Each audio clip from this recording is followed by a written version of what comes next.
Hindi ako nagpapatawa, ma'am. Pero hindi po kami natatawa. Mr. Chair, wag mong gawing katatawanan But hindi ang nga. hearing na ito. Sinasabi ko sa iyo. Well, naging presidente ka, Mr. Chair. correct. Pero dapat alam niyo po yung due process at pagpapahalaga sa buhay. Hindi yung ganyan. Sino bang may kasalanan? Bakit po congested ang ating mga kulungan? 'Di ba? Bakit po sinasabi ninyo hanap buhay ng ibang mga Ma'am, tao yung droga? 'Di ba dapat magtanong ako. obligasyon ng pamahalaan? Mr. Chair, ako po yung nagtatanong. Point of order. Hindi, teka muna. Pwede po sasagutin na lang ng resource person. Mali yung tanong mo eh. So, Mr. Chair, bakit mali po yung tanong ko? Ang tinatanong ko lang po, may nahuli ba kayo na malaking kriminal, mga drug lords, mga nagmamanufacture ng droga sa panahon niyo po? Kasi ang nakita lang ng tao ay yung mga namatay na mga bata, na mga small time, na mga drug addicts, or mga pusher, etc. O meron mang mga LGU na mga mayor, merong iba. Kaya lang, yung pinanggagalingan po ng droga, meron po ba, Mr. Chair? Meron, ma'am. Marami doon nasa dagat, harap ng Davao. Yung iba naman dyan sa Mount Apo, Can you elaborate on that? Anong dagat at anong tapo? tinapon ko. Sino po yung mga tinapon ninyo na mga drug lord at smuggler at malalaking fish sa droga? Hindi ko na tinanong bakit pa ako magtanong. Basta pag nahuli, drug lord, I take over, lagay ko sa bangka, pagdating doon sa dulo, talian ko yung kamay pati paa, tapos itapon ko. Okay. So, dapat po magbanggit kayo at alam ko po, Mr. Chair, si Mr. Duterte ay isang lawyer. At alam ninyo yung due process. At alam nyo ba paano pahalagahan ang buhay. Whether yan po ay talamak na kriminal o wala nang pag-asa sa buhay or whatever, kung nahuli, dapat ay binigyan ng due process, inahawa ng cases, kinulong, at hindi agad-agad ng pinapatay na katulad ng ginagawa ninyo, Mr. Chair, ni Mr. Duterte. Ginagawa ni Mr. Duterte yung sa sinabi niya. Ma'am, ang preso kasi ma'am sa amin is only good for 40, 50. Eh, minsan umaabot na kasi ng 80, 100. Overcrowded na. So, yung iba, itatapon mo na lang para medyo maluwang. Well, excuse me sa mga audience, no? Siguro may kakampi dito si Mr. Duterte. Hindi po nakakatawa yon. Hindi ako nagpapatawa, ma'am. Pero hindi po kami natatawa.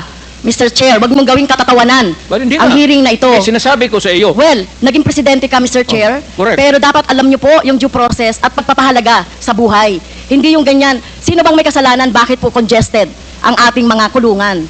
'Di ba? Bakit po sinasabi ninyo hanap buhay ng ibang mga tao yung droga? 'Di ba dapat obligasyon ng pamahalaan na i-provide ng pagkakataon, oportunidad para sa employment ang mga tao para hindi po na ano sa droga na katulad ng sinasabi ninyo, no, mga dahilan. Pero ito po, no, wag niyo pong gawing katatawanan. Kung totoo po yung sinasabi niyo, name names. Sino po yung tinapon niyo sa lupa, sa dagat?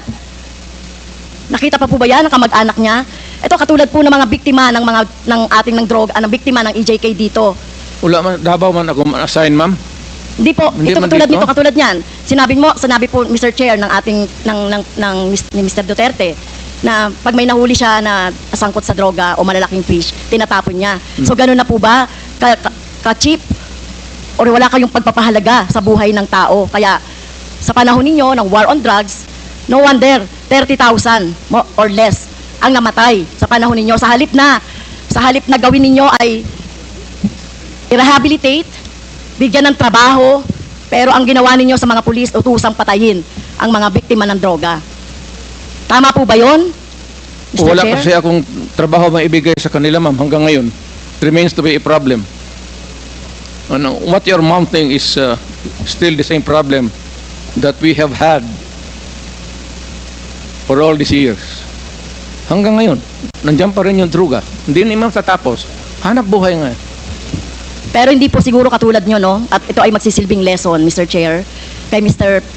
Duterte, no? At sa mga susunod na mga mamumuno sa ating bayan. Hindi po solusyon ang pagpatay, no? Kung walang mga hanap buhay, bigyan ng hanap buhay. Pagsikapan dito nga, di ba? Ginagawa nga natin ng buong makakaya natin para bigyan ng kahit papaano ay tulong yung ating mga mamamayan. So hindi po ito dapat patayin, no? So mukhang mali po yung line of thinking Hindi dapat, ma'am. Pero kung talagang Mr. Duterte. if the situation calls for it, I will not hesitate. And the police should not hesitate, especially facing a criminal who is also going to kill you pag hinuli mo, dapat patayin mo talaga. At ayaw kong makita na buhayan kasi gamutin mo pa sa ospital, magastos pa ang gobyerno, tapos at tapon mo doon sa prisuhan, pakakainin mo pa. Tapusin mo na. That is my philosophy. And I don't believe in you, If Mr. you do Mr. not Chair. like if you do not like my ideology, fine. That's mine. Bahala ka na sa buhay mo kung ano yun. Opo.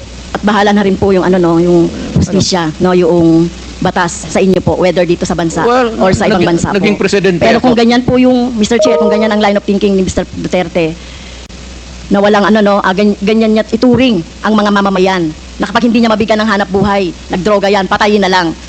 So what kind of thinking of that, Mr. Chair? Right thinking. That's yours. What else can you think of? It's the right thinking. I don't believe in you. Well, Okay, next, Mr. I'm not Chair. asking you to believe in me. Okay, fine. Far from it. Fine, Mr. Chair.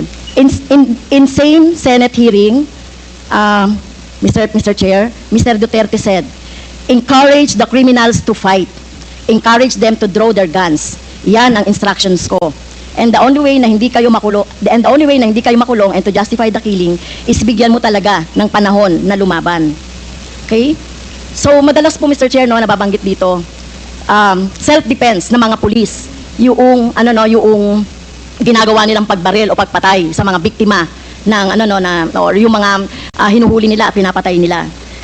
So, as a lawyer, Mr. Chair, tanungin ko si Mr. Duterte, ano po ba yung elements of self-defense? When your life is placed in danger, whether as a civilian or a police, you have the right to defend. And if your life is in danger, kill the idiot in front of you, or you will die as an idiot. At yung criminal, must have the satisfaction of doing his thing. Okay, ayun po ba, as a lawyer, yun po yung inyong alam tungkol doon sa elements ng self-defense?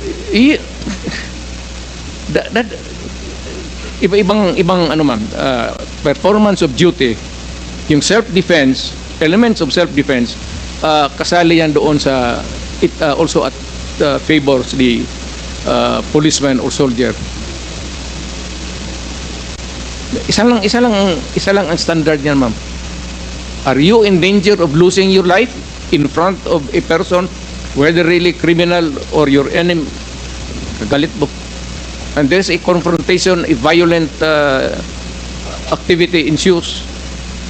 And if your life is in danger, put the idiot down. Rather mamatay ka. Ano ba itong buhay na ito? Okay. Magpadrama ba tayo?